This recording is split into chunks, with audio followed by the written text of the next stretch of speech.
Hey guys, happy Sunday, May 18th. We are about halfway through Q2 now. I want to go over with you where we're at on the box office, what I think Q2 is going to end up at. And then we'll talk about the fun little topic I have on the thumbnail about zero credibility. Let's get right into it. This weekend's box office came in just over $103 million with a very strong showing on opening weekend from Final Destination Bloodlines, bringing in $51 million, which exceeded expectations. For the quarter now, that brings us to just under $1.3 billion. And in terms of where I'm at on the estimates that I do for every movie for the quarter, we're about $400 million ahead of where I thought we'd be at this point. And based on the projections that I have, very reasonable projections for movies the remainder of the quarter, my expectation is we'll end up somewhere around $2.8 billion for Q2. Although if some movies outperform like Lilo and Stitch, then perhaps we get better than 2.8 billion. But for now, until we get another couple weeks behind us, I'm thinking that $2.8 billion for Q2 domestic box office is a very reasonable estimate. And then we can always cross our fingers and hope for better than that. Next weekend is going to be even better than this one. I'm expecting at least $185 million, $200 million would not surprise me. And it is a 4-day weekend, so it could be even substantially higher than that. That is using professional estimates based on current trends and pre-bookings for Lilo and Stitch and Mission Impossible.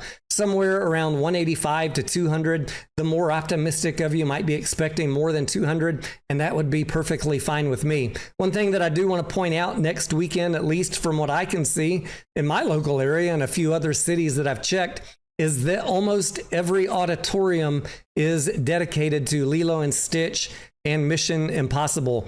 Next weekend, for example, on Saturday, there's only 2 screenings that are not those 2 movies, and that is 2 showings of Final Destination Bloodlines. So if you're counting on a bunch of other movie titles adding to next weekend, do a little checking in your local area and let me know down in the comments. Are your theaters just showing Lilo and Stitch and Mission Impossible, or do you have a wide variety of all the other favorites right now? From what I'm seeing, we are going to be very heavily dependent next weekend on Lilo and Stitch and Mission Impossible. In any case, if we get to a $2.8 billion box office for Q2, in almost any scenario that I could model, that would be a profitable quarter for AMC on the income statement. Some of you are already asking me, what is that going to mean in terms of net income or operating cash flow or free cash flow? I'm not going to do predictions on those this early because that would just be complete speculation. Let's get the quarter complete. We get a complete look at the box office for Q2, and then I can come up with some more reasonably accurate estimates for net income, operating cash flow, and maybe even free cash flow for Q2. As you guys know, there's 2 important things that I'm tracking that I think shareholders should be aware of. That is obviously the upcoming proxy vote, the annual shareholder meeting, and this bondholder lawsuit. And this is an actual case which you can go look up and do your own DD. You don't need to take my word about is this an actual case or not. But I talked about this case back in March when news came out that some creditors had entered talks with AMC to settle that lawsuit. And then I retweeted a new article this week on May 15th. We got news that even more of the lenders have entered talks with AMC to talk about a settlement of that lawsuit. Now, this, in my mind, is good news. We don't want the plaintiffs playing hardball and winning the case against AMC, saying that, hey, AMC defaulted on their bonds by breaking a debt covenant agreement and shifting that collateral around in the debt restructuring back in July of last year. We don't want it to go all the way to final resolution like that. We'd like to see a settlement. We'd like to see it dismissed even, but that is not likely to happen. So what I've been talking to you guys about is the most likely outcome. I'm not a lawyer, I'm not a judge, but I use common sense. And the most likely outcome is that this case will be settled. And we have two articles from Bloomberg Law, one in March and one in May, saying that the lenders are getting in talks with AMC to work out a settlement. Now, I report news that I think is important for you to consider as a shareholder, because if there is a settlement, that probably is going to mean a payment of some sort, be it cash or be it shares. I don't know. It could be something else. It could be restructuring the debt completely. I don't know what a settlement is going to look like, but it will have some impact on the company and therefore by extension to any shareholders holding the stock.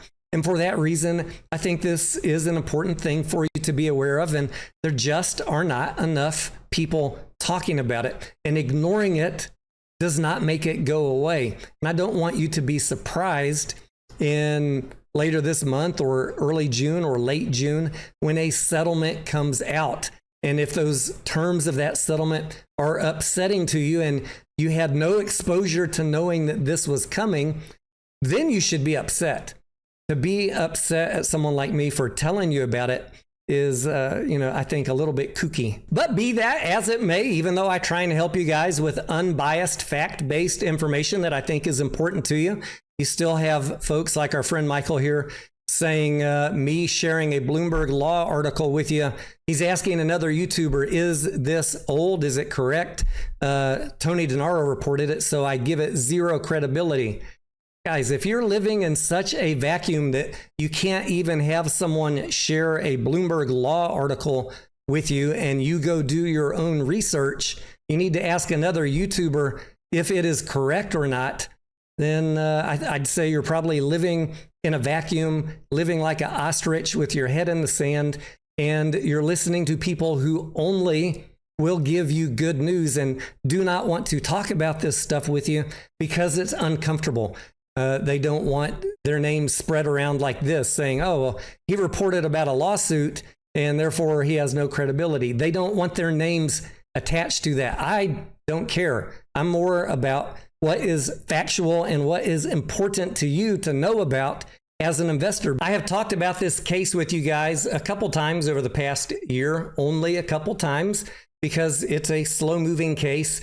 And the last update we had is that the case had been postponed until June 26th, I think. Yeah, June 26th. So maybe we get an update before then if it settles out. Maybe it drags on past June 26th.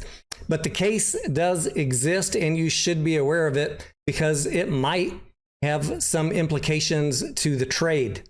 What you do with the information is up to you. I don't care what you do with the information or how you trade the stock. I care that you have access to all the information. And for those of you that don't want information like this, even though it might impact your investment, just block my channel, block me on X, and you won't ever have to see it. Stay in your protected little information silos and be happy until you get surprised. We have a big problem in the retail investment world where if anybody says something that is not on board with the program, you want to say block them.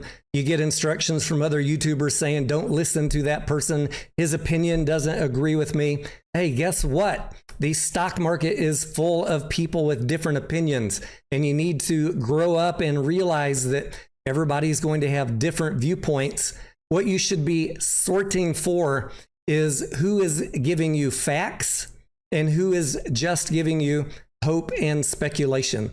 Hope has its place. There's nothing wrong with hope, but it should be backed up with reasonable DD. Speculation is also fine. But when someone is presenting a fact, a court case that you can go look up, and people are, trying to say on Twitter, that's a zero credibility source of information, Tony Denaro, I really don't know what to say. Like, what is the retail community coming to when we cannot share due diligence about things that are impactful to us as shareholders in any play? Leave me your comments and questions down below. I'm Tony Denaro. Thank you for watching, and I will see you on the next video.